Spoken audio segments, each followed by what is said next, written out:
people online as well. So I'm going to be monitoring my phone. I'm sorry if that's rude or annoying, but there are humans interacting through this device as well. So I'm Monica Fable. I'm the Wellness Administrator for HR. How many people have been to this talk before? I gave it a couple years ago. Okay, good. Maybe. Yes, fangirl over here, so that's great. So Bridget knows all the answers if you're wondering about anything. So I wanted to let you know about a few things coming up before we start. So starting in January 1st, the Wellness Incentive Program, and there's a sign-in sheet at the back if you're walking in.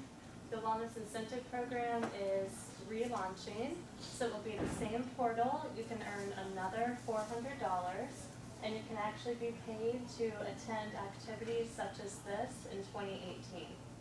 So in 2018, we have Tai Chi and Qigong available in the Han Chin of the new Intercultural Center at 3225 Arch. That's on January 16th and 30th. You can register for your pathway. You do need to register. The room is only so large. And you'll be paying $20, 20 points for attending that.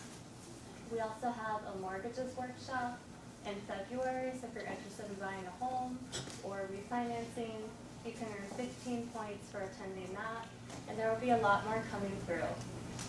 So the HR at Your Service newsletter, if you don't read that, please do start skimming or opening that, because that will have all of my events, all of learning and development events, and also information about benefit sessions so that you can really utilize all that Drexel has to offer. All right, so if you're watching online and you have a question, there's a chat box to the right of your screen. So we're going to go ahead and start. I'm just going to close the door so we can be cushioned in.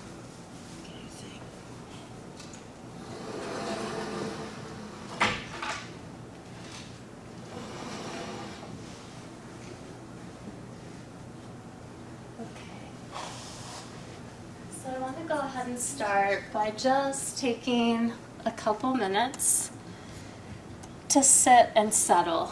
So you can interpret that however you wish, but we'll just take a minute and sit down and enjoy that we're taking a break from our work.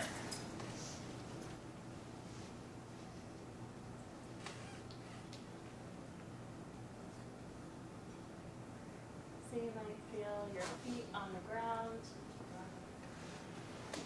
You might notice if you're nervous, like I am a little bit, you might feel a little tingly. You might be sleepy or bored. So just noticing what's happening for you right now.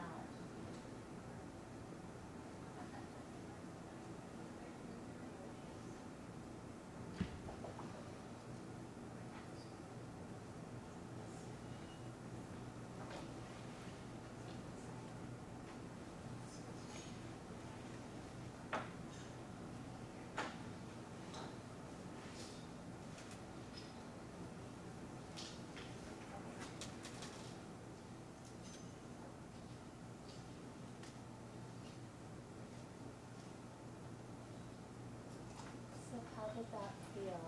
You guys are like really deep in it, which I love. We have more things to do, so we're going to keep going. But some of you seem very settled, maybe some of us a little less settled. How does it feel to stop and settle during the day? Did anyone like it? Yeah, very okay, good. Yeah. What was good about it? Table over here. Of course. Just to kind of, step back, take a break from all the stuff we have to do, what we just come from, what's ahead of us, and just be present. Great. What I would say. Great. So take a break, have some perspective, be present. So we're going to talk about that today in the context of winter because it's a time of contraction. So everything in nature is kind of pulling in. The sap is going to be at the middle of the tree to keep the tree kind of from... Why does the sap go to the middle of the tree? I started saying this, I realized I don't know why. But to keep, I guess, the branches, there are no leaves to nurture, So the tree doesn't have to expand its energy outward. It's going to pull everything in and just kind of work on maintaining rather than growing. That would be why, right? You're in agreement. Thank you.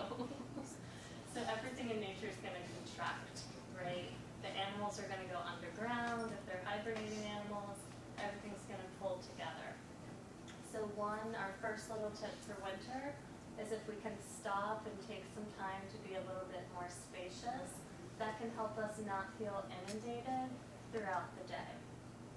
Did anyone not like that and is willing to share? Are you willing to share why you didn't like that? Yeah, there's a lot of anxiety and stress in my life. So when you said to, sort of sit and relax, it just all, whereas keeping busy keeps it away. Yeah, so I totally get that. We're going to talk about that too. So sometimes when our lives are like more uncomfortable or more busy, it's actually really hard to settle. So we're going to look at some ways that we can circulate our energy that will be helpful for feeling really anxious.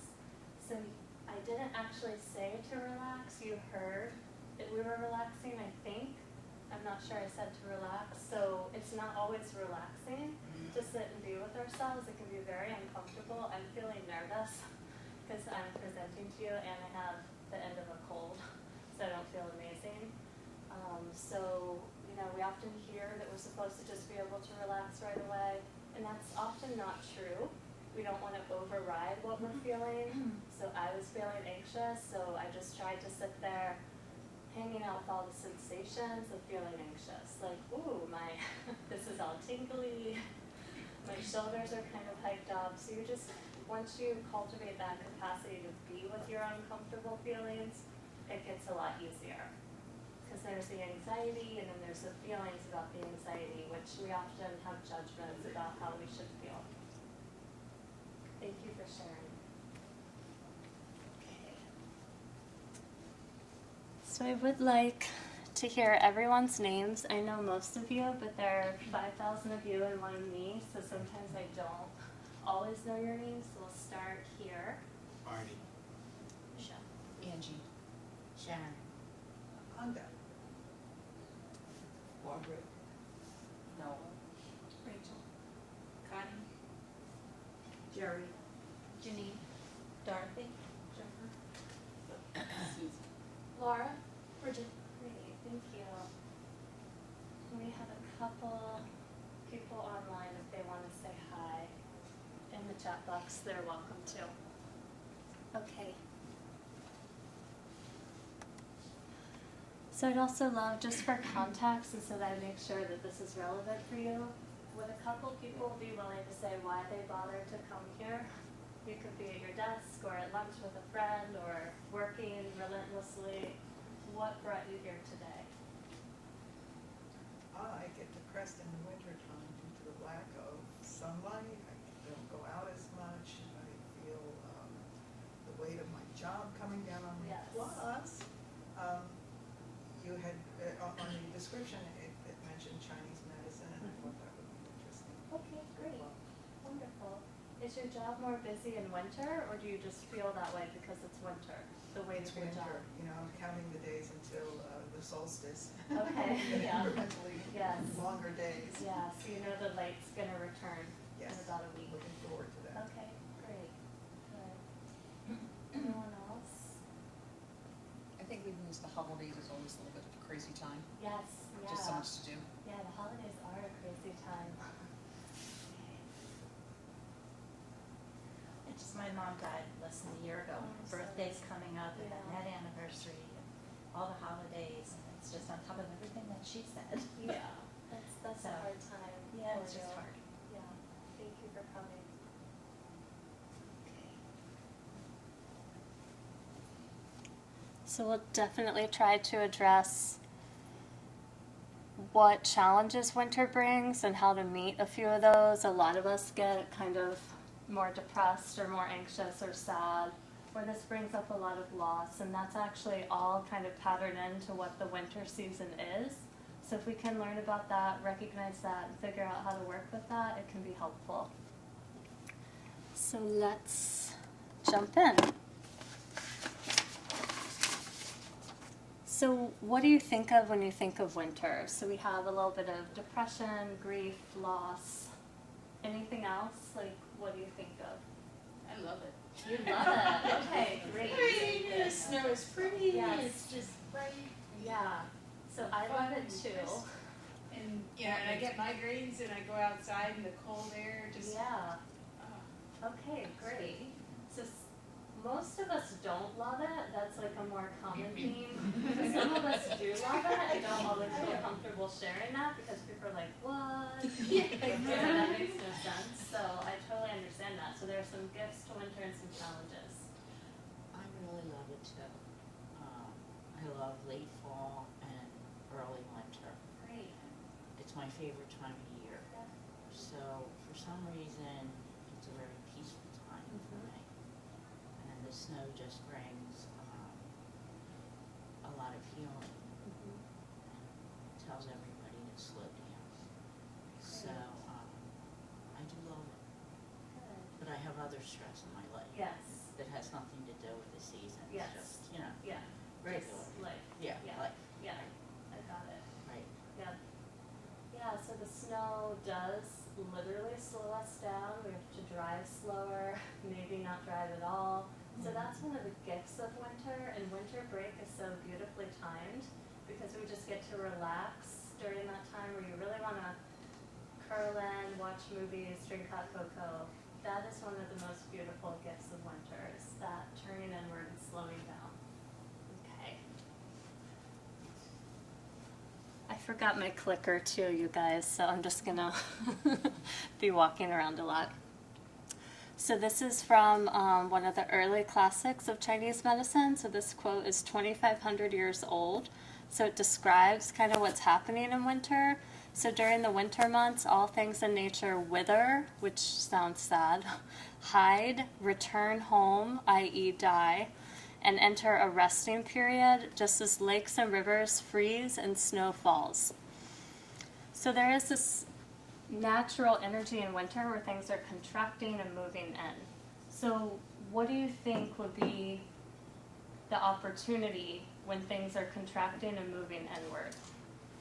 So if we're going to mirror nature, what's the opportunity in this kind of inward facing time? So I'll answer myself.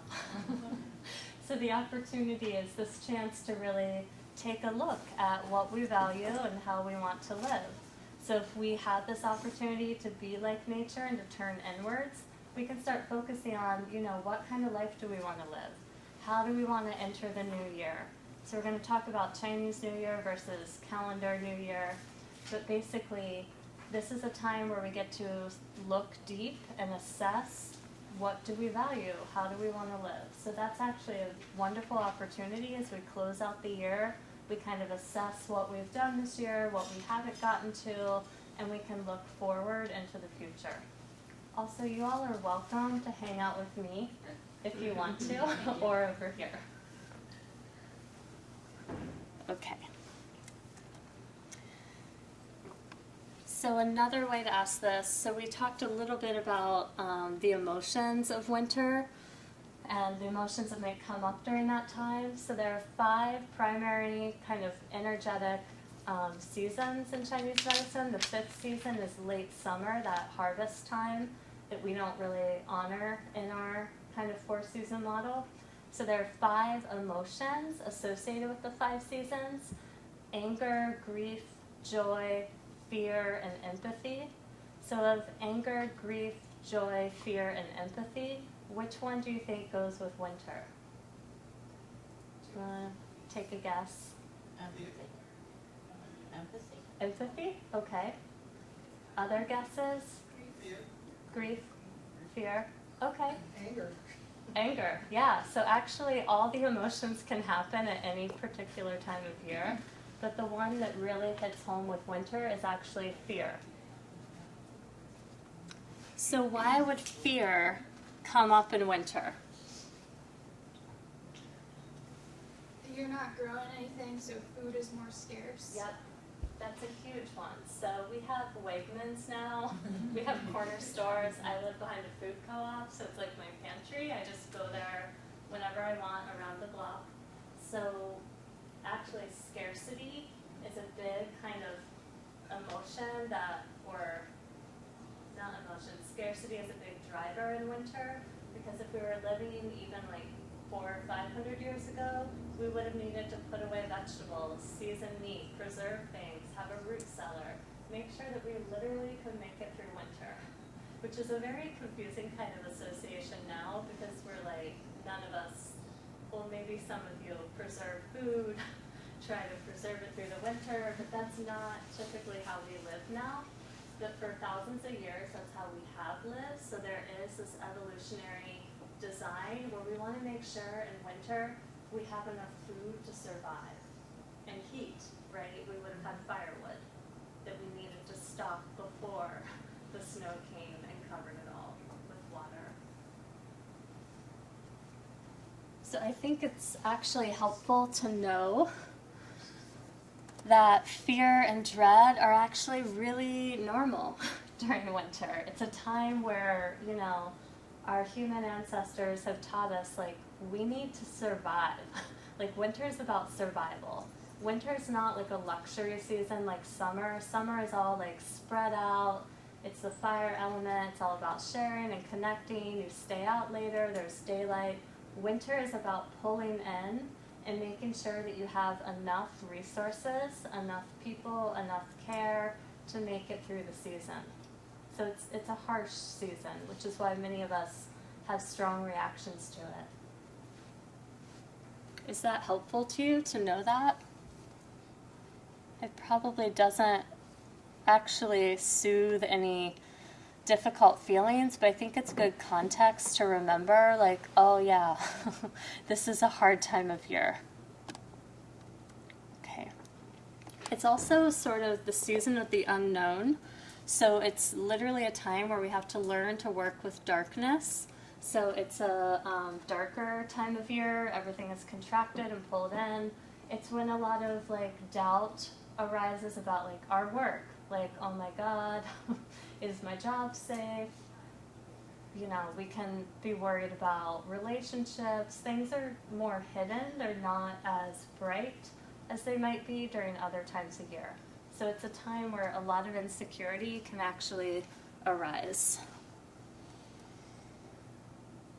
And we're hardwired to have this response, even though most of us are probably not going to actually starve in this kind of context that we live in now.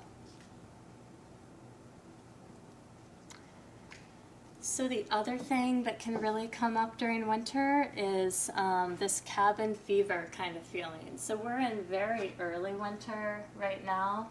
I was not even feeling the winter until it snowed. Are you guys feeling like we're in winter or late autumn? Winter, okay. When did it change to winter for you? When it snowed. When it snowed. Yeah, me too. It's like, oh yeah, this is legit now. This is actually winter. Because before that, I was like, oh, global warming.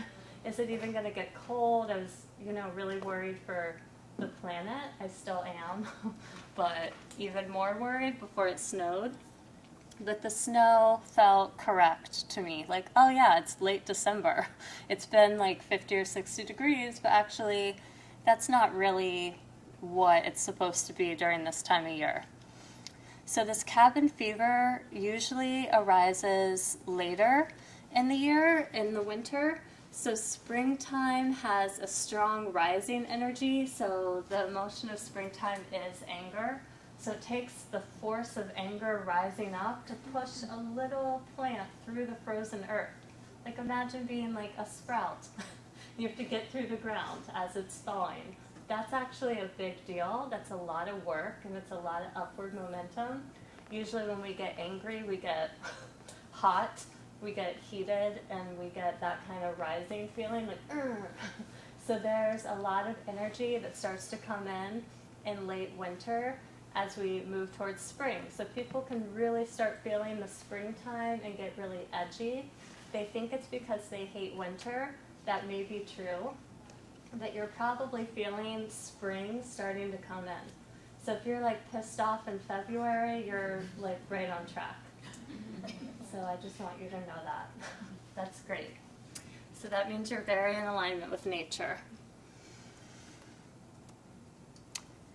So if we're feeling really restless or anxious or bubbly or just worried over and over again, one of the things we can do, and also if you email me and you want these slides, I will so gladly send them to you, and you're welcome to take photos, but I will also send you these if you email me. So one of the things we can do to work with that rising energy is meditation or other awareness practices, which teach us not necessarily how to relax. You may or may not feel relaxed during meditation. I went on my only, I'm embarrassed to say it's my only, but my only week-long meditation retreat, 3.5 days in, I was like, I want to go home. And you can't really leave. I didn't even have a car there. Like, I was not going to actually leave. And the teacher said, he said, well, meditate like you're going to be here forever. It's like, no! And then I was like, all right, I'm stuck here. I can't leave. I might as well just deal with this situation. So you may not feel relaxed when you meditate, but there is an acceptance that can come that will help you really know what you're feeling and help you learn how to be with yourself when you're feeling depressed or anxious or upset, so that you can be more available to yourself and be available to other people. So learning to be uncomfortable is just a really good human skill. If you're in a meeting with your boss and they're saying things you don't like and you know how to be uncomfortable, it's a lot more straightforward because you know how to hold that and not be too upset about it. Also, if anyone has questions or you're not feeling like this is getting to what you want, please tell me and we'll adjust. Does anyone have anything they need right now? Okay, good. So the other point about winter is that if we're not really, if we tend to stay busy, sometimes busyness can be a gift because it kind of gets us through difficult times. We're like, okay, I don't want to fall apart, I'll just be productive. That can be useful as a kind of short-term coping mechanism, but in the long term, it can kind of just be really intense to stay busy all the time, and you eventually kind of run out of energy, or I do. So we have to be aware that it's helpful as a short-term coping mechanism, maybe to stay busy, stay active when we're really processing grief or disappointment, but ultimately, I don't know of another way to deal with that other than to feel that completely, perhaps break down, know that it's probably temporary, and then come back to your life. Does anyone else have a different way to deal with like extreme grief or disappointment that you found helpful?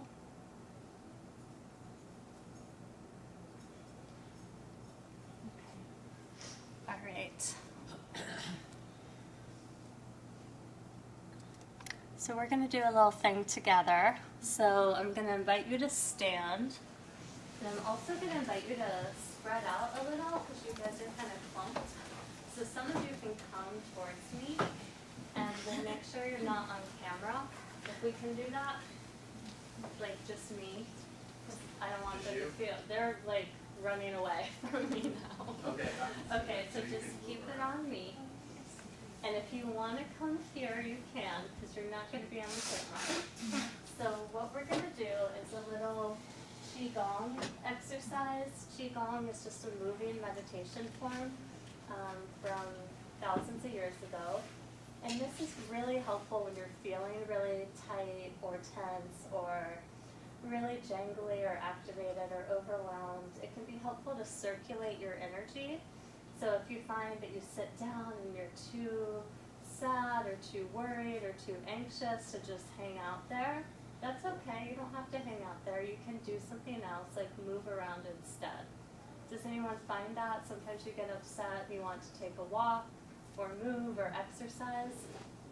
So this is a very gentle 5-minute way to kind of take a walk, exercise, kind of recirculate so that you can feel ready to come back to whatever it is that you're finding challenging and see if you can hang out with that or get that done or whatever.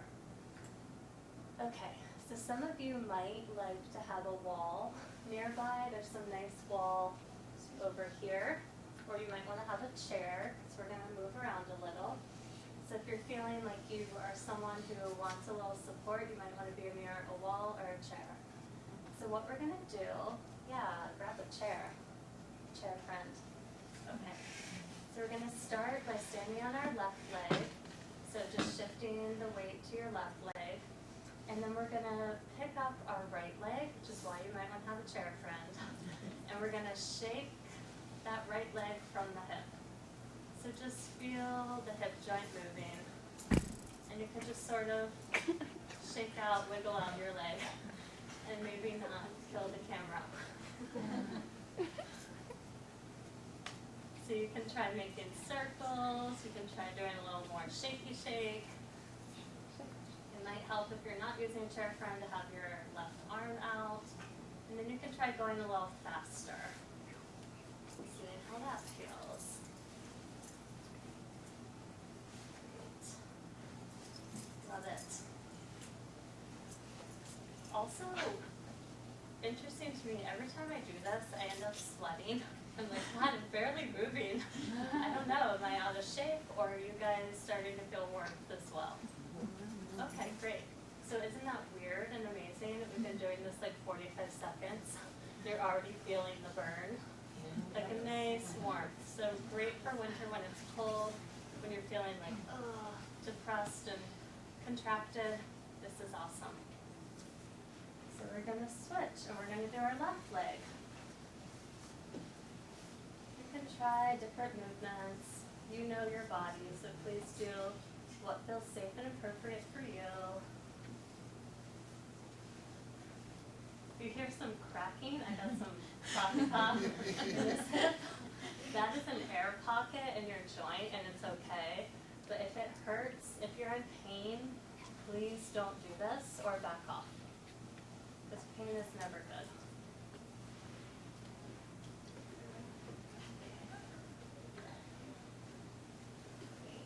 Couple more seconds on the left. So this is also great for the cold, right? Because you're feeling warm even though you're barely doing anything. The body does want to move, so it's good to move it from time to time. All right, we're gonna complete the left leg. We're gonna use the right arm. Just keeping the shoulder and the whole thing in perspective. I like putting a hand there. You can kind of just shake and twirl it out.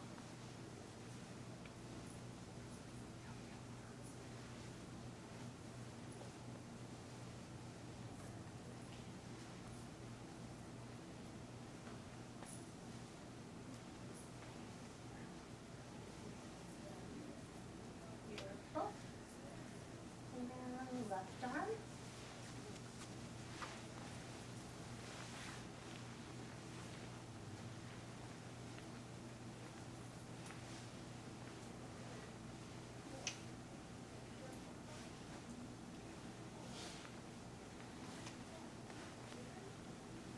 How are you guys feeling? Relax. Relaxed, great.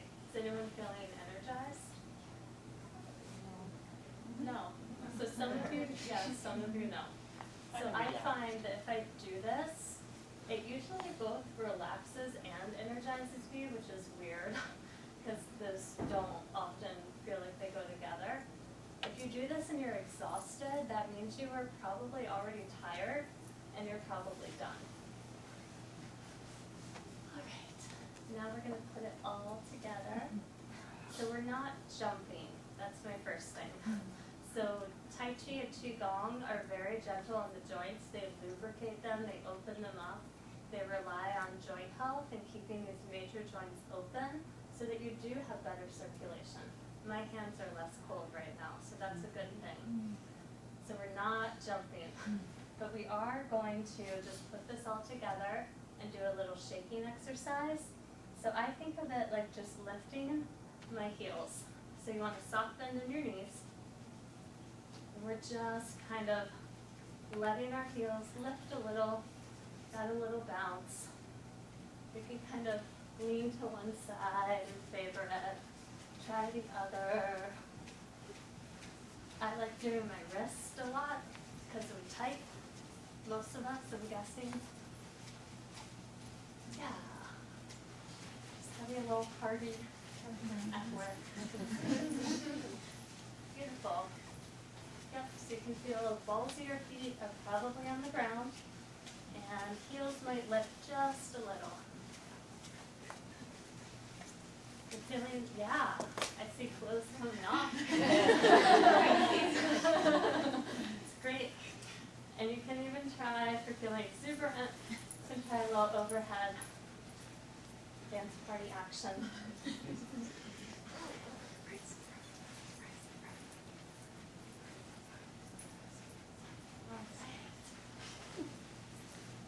Beautiful. And we can slow our bouncing. We'll just take a minute and see how we feel. I hear yawns and sighs.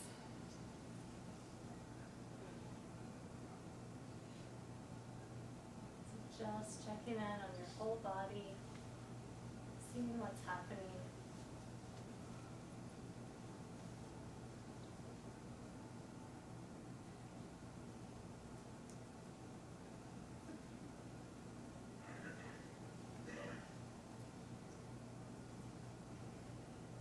So gently returning to your seats.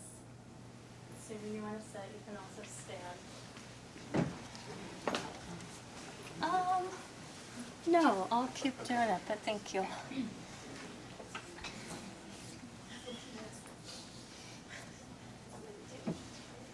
So how did that feel? What was good about it? You're so busy doing it, you can't think of anything else. Yeah. Like breathing exercises. Yep. You can only think about that. Yeah. So it is similar to a breathing exercise, but I think it's actually even easier to just let yourself shake. Because when you're breathing, you do have to put external attention on the breathing. When you're shaking, you're just going to shake. So I think it does create that kind of straightforward relationship where you can be like, oh yeah, feeling the burn, just shaking, noticing how you feel. Great. How do you feel right now? Compared to the beginning when we did our little check-in. Anyone have a noticeable difference or a shift? Oh, less tense. Less tense. Great. Some of us are sleeping now. Sometimes after you circulate, you're like, oh yeah, there's deep, sometimes deep depletion beneath that. So that's a good lesson. If you're feeling like, oh, want to go to bed, maybe you need a little more rest. So that's okay. That's just like something to take stock of. A little warmer. Little warmer? Great. Yeah, awesome. So it does warm you up, so it is great for the cold. Anything else? A little less anxious. A little less anxious. Is that enough for you for the moment? For the moment. Yeah. Okay, great. So a little less anxious. So that's wonderful. So this isn't like we're trying to completely change our state of being, but we can kind of recirculate and then reassess. And then ask yourself, well, what do I need now? Do I need a walk?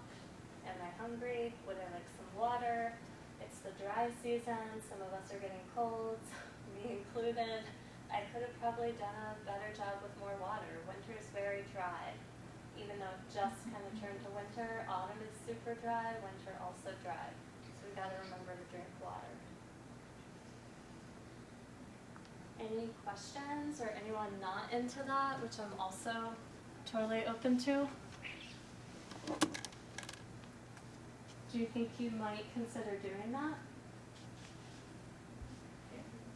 Yeah, okay. So there's some people in this room who know this, so find them. If they're your colleague or if they're in your building, find them and just do a little bouncy do together. date. If you have an office that has a closed door, that's awesome. If you have a conference room, I don't have that, but I have a conference room down the hall. Go into the conference room and do a little shake. It takes like 4 minutes. So that is one approach for working with kind of the depression and the anxiety of winter is movement can be healing. But winter is not like a really exuberant time physically. Like our bodies naturally want to rest. It's a time where you don't want to sweat as much because again, you're trying to conserve your heat and your resources. So you may or may not, depending on who you are and your body, you may or may not want to go for like a crazy run, but you might want to do that for a couple minutes and just see how you feel.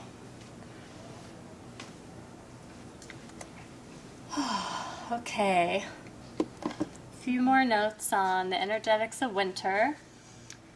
So back to things withering, hiding, returning home, and resting. So again, this theme of contraction and pulling in. So the quality of energy and Chinese medicine during this time is storage. So again, you want to kind of be really clear about what is important to you, and you want to maintain and preserve that and treasure it. So it's a time where we can really spend time with people we love. We can naturally kind of get isolated. It's a great time to have a friend over during winter break, someone you care about, and just spend time with them, preserving what's precious to you. So in our culture, it is the holiday season in winter, and it's super, super busy. And it's also the beginning of the year and the start of the new calendar year. And the new calendar year in our culture starts January 1st, so dead in the middle of winter. And I do see a lot of people set a New Year's resolution, do it for a few weeks, and then fall off completely. And so one kind of reason that might happen is because winter is not a great time to start new projects. It's the storage time. You start, you're like, yeah, I'm gonna like become a runner, and then you're like running, and then you're like, oh my god, I can't move at all. So that's fine. That's not a problem. So a different approach to this would be to use winter to really go internal and process, like, what do I want to do in this new year? And then when Chinese New Year rolls about, which is Friday, February 16th this year, that is actually a more appropriate time to start doing things. You're going to be on the edge of spring, the weather is warmer, everyone's like, oh my god, I have to leave my house, I can't wait to be outside.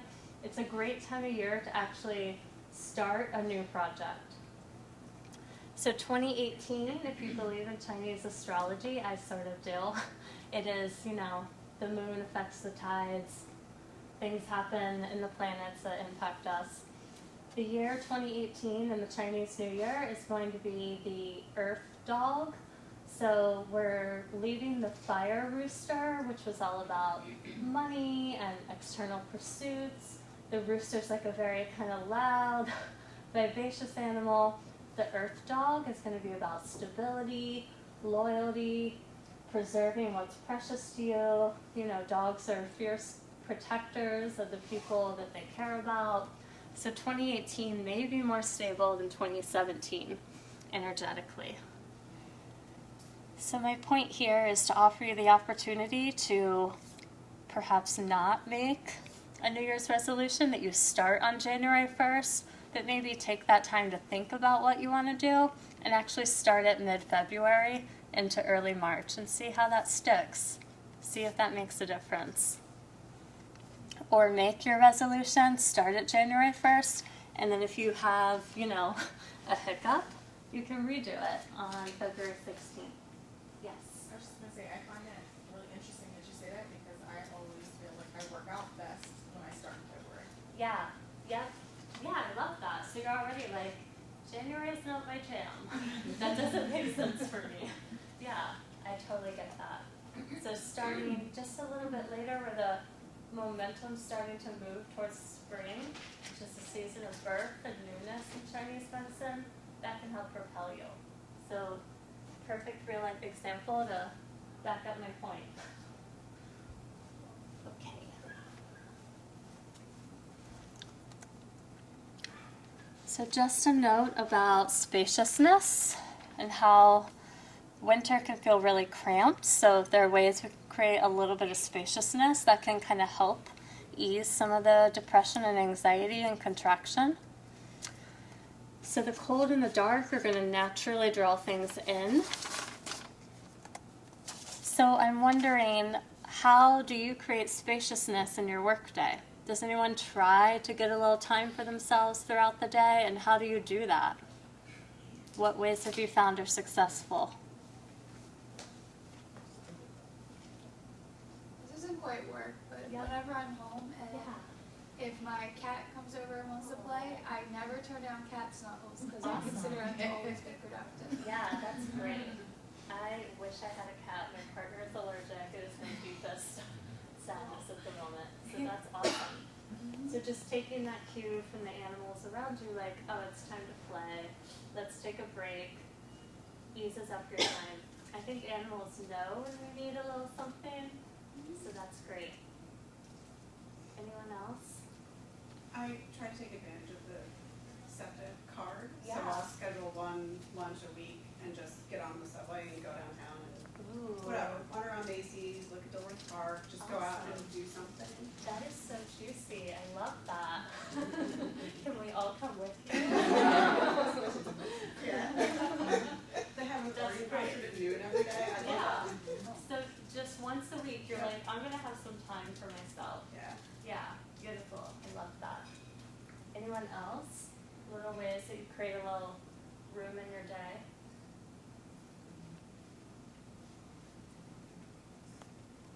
So please know that your time is precious, and if you can ease up just even a 5-minute break in the afternoon, or sometimes I even like if I'm feeling really cramped at work. Does anyone else feel cramped? Occasionally, getting some yeses. I sometimes will do things to take breaks, like if I'm feeling, I'm like, oh gosh, I can't do this anymore. I will like go to a different floor to use the bathroom. It's like, oh, here's a different place that I'm using the bathroom.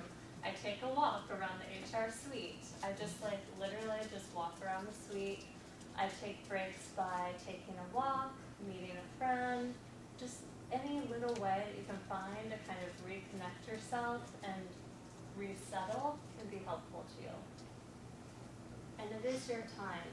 Drexel has requests that they make of your time, but it's up to you how you decide to manage it. And sometimes taking 10 minutes or an hour during your lunch for yourself will actually restore you so that you return and you just do what you need to do, rather than trying to fight through it, which I've also done, and which sometimes just is needed, but is not always effective. Do you find that too? Like sometimes I'm just like, I can't do this right now. Okay.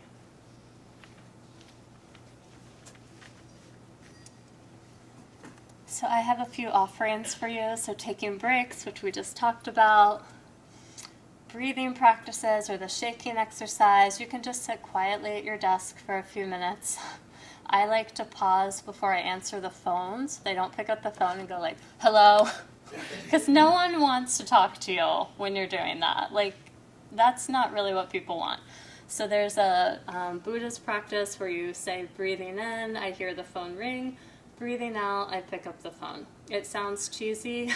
You pick up the phone, you're like, hello? Instead of hello, you know, like don't bother me, I'm working. It's just a different quality you can bring to that. And then the other thing you can do when you're feeling cramped up is just remembering the intention behind the project rather than just focusing on the outcome. Because sometimes I'm like, oh, this is not a good use of my time.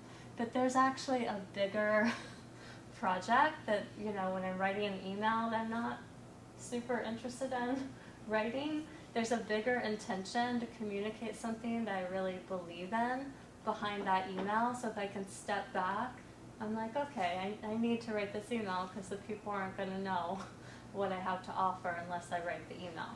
And it kind of helps keep it in perspective. All right. So I'm going to offer you a little meditation time with me right now. So you can get comfortable in your chair. So this is a secular practice, and you're welcome to participate to whatever level you feel comfortable, and you're welcome to not do this, obviously, if you're not into this. I honor whatever you want to do right now. So there are 3 instructions. So we're going to start just by getting comfortable in our chair. You can feel your feet on the ground. Maybe you notice if you're sitting upright or not. I'm just trying to maintain a little bit of upright posture if you're feeling really slumped over. So you can do that by finding the edge of your seat and just kind of perching. Or you can scooch all the way back, and you can honor that there's a back to this chair, and it will hold you up if you're feeling tired. You can close your eyes if that feels comfortable and safe to you, or you can just look down at the table. And so the first instruction is to be still.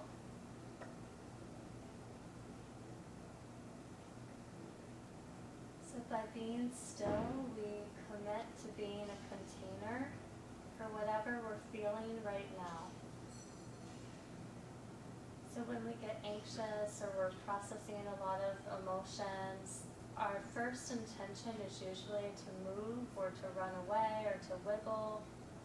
So just seeing if you can cultivate a little bit of staying power just for a couple of minutes here. Just seeing if you can commit to being still.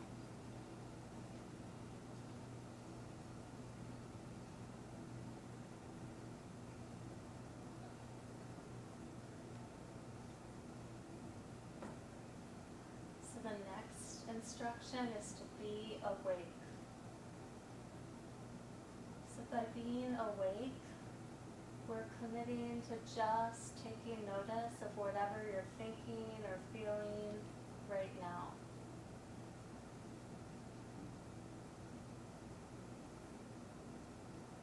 So you might be feeling anxious, which you notice is like a desire to wiggle. You might be thinking, this is weird, I'm not into this. So whatever you're thinking or feeling, just open up and notice it. And then you can just return to noticing how your breath feels in your body.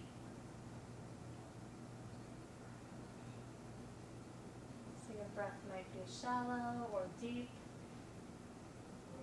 You might feel it in your lower belly or your chest. No problem either way.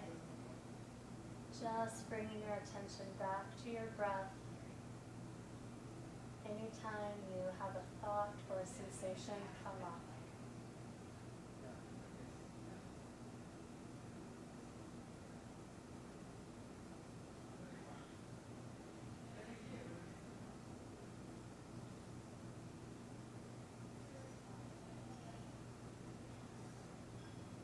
So the next instruction is to be at ease. So being at ease means that we're open to accepting whatever is true for us right now. So you may not feel relaxed,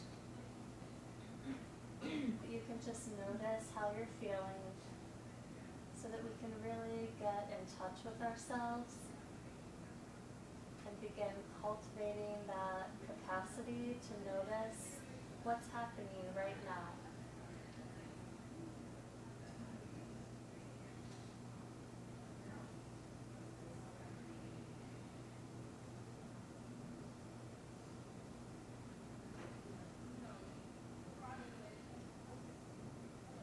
So committing to be still, forming a container for whatever you're experiencing awake. Notice when you're getting carried off in a thought or a sensation. Return to the breath. And be at ease. So just be okay with whatever is true for you right now.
As you're ready, I'm just going to invite you back to the room.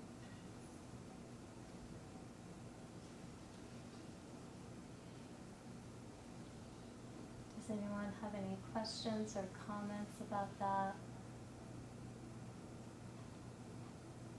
So it's not always a comfortable process, but for me it's been an important process of getting to learn, like, what's true for me? What thoughts am I having? How am I feeling right now? If we don't have an awareness of how we're feeling, it's hard to take care of yourself because you're not sure what you're needing. Or sometimes, like, we think we need money when we actually are just wanting some sense of security, which we can meet that need in various ways. We can accumulate money. It's one strategy. We can, have friends and family who support us is another way to get security. Or we can know that we're doing our best and we just can prepare for the worst, but we can't always know what's going to happen. That's been true for us at Drexel for a couple years now around year end. So we can do our best to prepare, we can accumulate money, we can, have some colleagues and supports who we think we could use as resources if we're, for some reason no longer here. But we can't really completely take care of a situation until it happens. So over-preparing can be counterproductive as well. Does that make sense?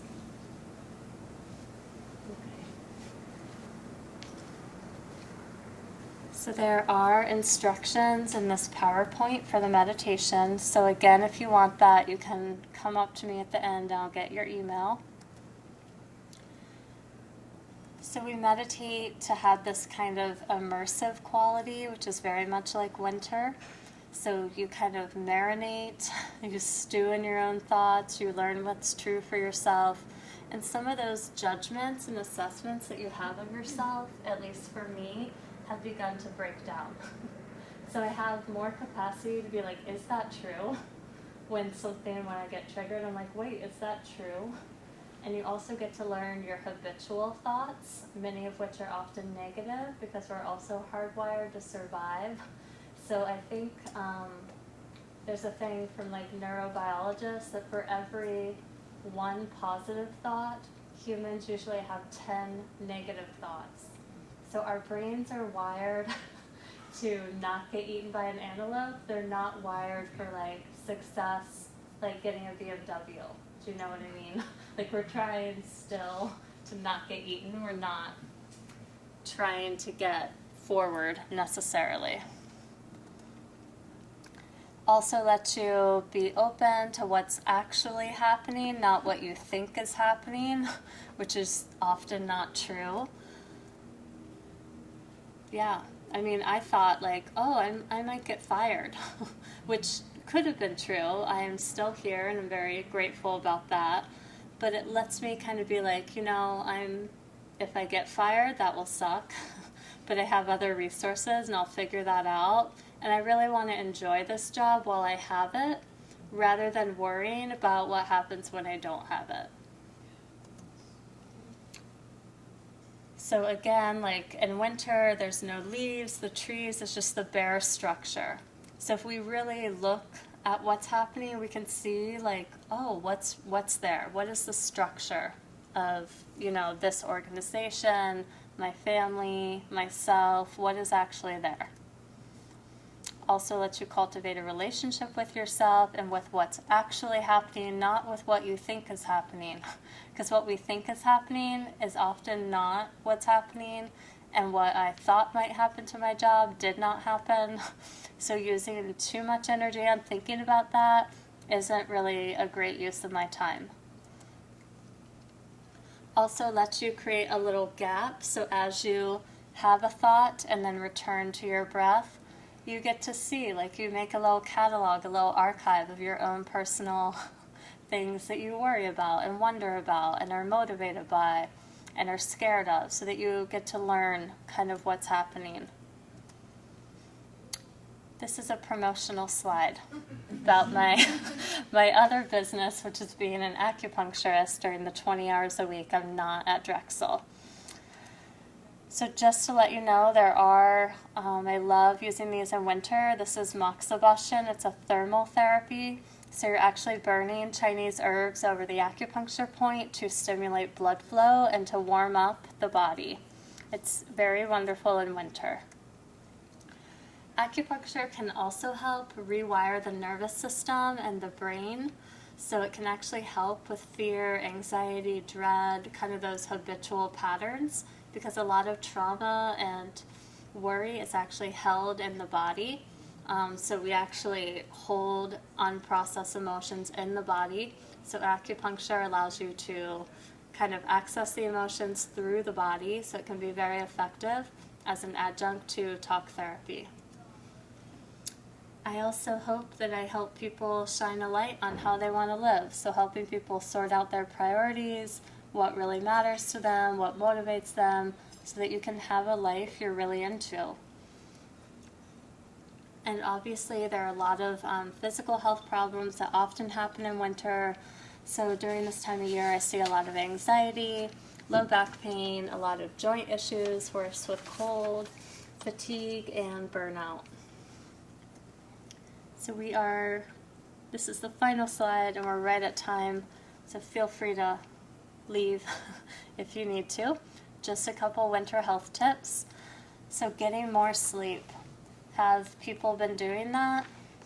Maybe. I'm really into sleeping. I sleep a lot. So it's naturally darker, so your body's going to want to sleep. So if you're able to get more sleep, let your body rest. Keeping your body warm is really important, especially in winter. I'm always wearing like a little tank top because it's covering this whole lower belly area that can get, like, why do they make crop sweaters? Can we talk about like why the sweater is like up here? Like that makes no sense. So just making sure that there's no airflow into this lower part of the body, which can get really cold and cause back problems during this time of year. So gentle exercise, but in winter you're still conserving and storing. So try not to be like exuberantly sweating. Many people continue to exercise hard in the winter. If you're okay with that and it works for you, like please do it.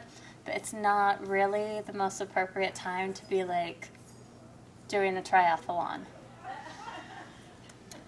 Maintaining your circulation, which you can do by just moving, walking, or just even like maintaining your joints so that there's good synovial fluid, good fluid in the joints.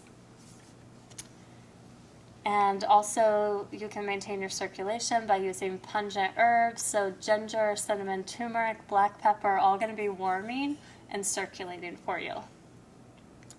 And that is it. So I'm happy to talk more with you if you want. I'll be up here.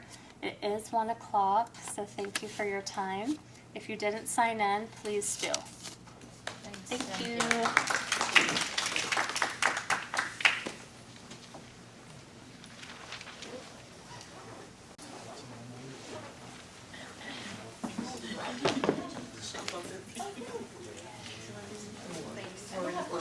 No, I'll take it. Let me get a pen.